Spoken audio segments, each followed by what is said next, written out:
it's Amanda. So I've lost 121 pounds in roughly 12 and a half months. I get asked a lot of the same questions over and over, so I thought an easy way to kind of share my story and answer all those questions is through making videos, and I'm going to start uploading them to this channel. So for this first video, I kind of just wanted to start off by explaining how I even got to 284 pounds.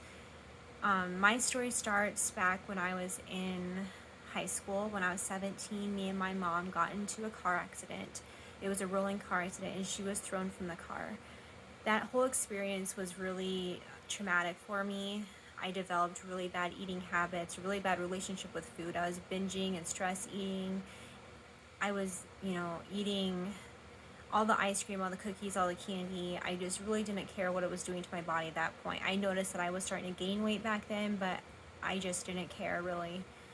When I started college, I continued some of those same eating habits, and then I met who is now my husband there as well. Once we kind of got into a comfortable relationship, we started kind of enabling each other to keep eating badly. We would get takeout all the time, order in, we would get like packages of cookies, and I would pretty much eat the whole package in one sitting. It was really bad.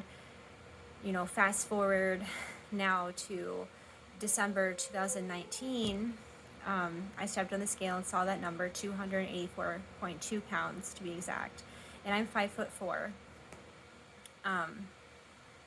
I made the decision to sign up for Noom, and I wasn't really sure if it was going to work, and I was kind of really nervous about it because in the year 2020 I turned 30. So I was really motivated to not waste my 30s like I did my 20s. I didn't want to spend it obese and depressed and hating myself. I wanted to be more active in my 30s, and I wanted to be happy. So that right there is my drive and why I kept going. So why did Noom work for me? I really liked that Noom didn't restrict any kind of food groups or anything. It's all about building a sustainable lifestyle and, just making small changes at a time. I didn't change everything about myself overnight. I made small changes. And that's really what worked for me, I think, is that I didn't focus on the big picture. I focused on one little thing at a time. I made small weight loss goals because I had a lot to lose at the beginning. And I would look at 20 or 30 pound increments and celebrate that each time. I took a lot of progress pictures so that I could see my progress along the way. And all that really kind of helped me keep going.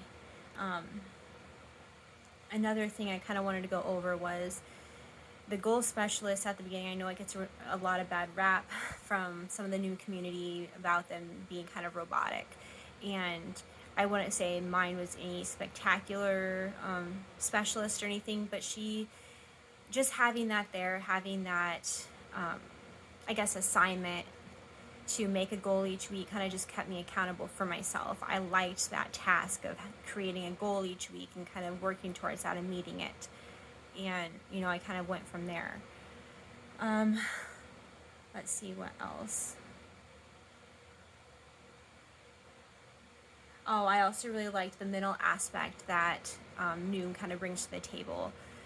They kind of go over, the struggles that people go through as they're losing weight, and they give you a really realistic approach to weight loss, in my opinion. Their methods really worked for me. I know it's not for everyone, and I'm in no way getting paid by Noom for this. This is just what worked for me, and actually I've kind of started reverting to my FitnessPal to track my food because I have some issues with the Noom database. I still kind of use the color system as a guide, but I don't track on the app anymore. I use my FitnessPal, particularly because I like to be able to see the macros that my FitnessPal offers. I like to see the protein and stuff that I'm getting. I just want to make sure, especially since I'm exercising now, I want to make sure I'm eating enough protein. And that's also an easy way to track other stuff like sodium and stuff like that. So long story short, I like the color system, but I use my FitnessPal now to track food. So that's about all I'm going to cover in this video. In the next one, I'm going to start going over some of the frequently asked questions I get and kind of break them down one by one. and explain my answers to them. So be looking forward to that. Subscribe to my channel, and I'll see you next time.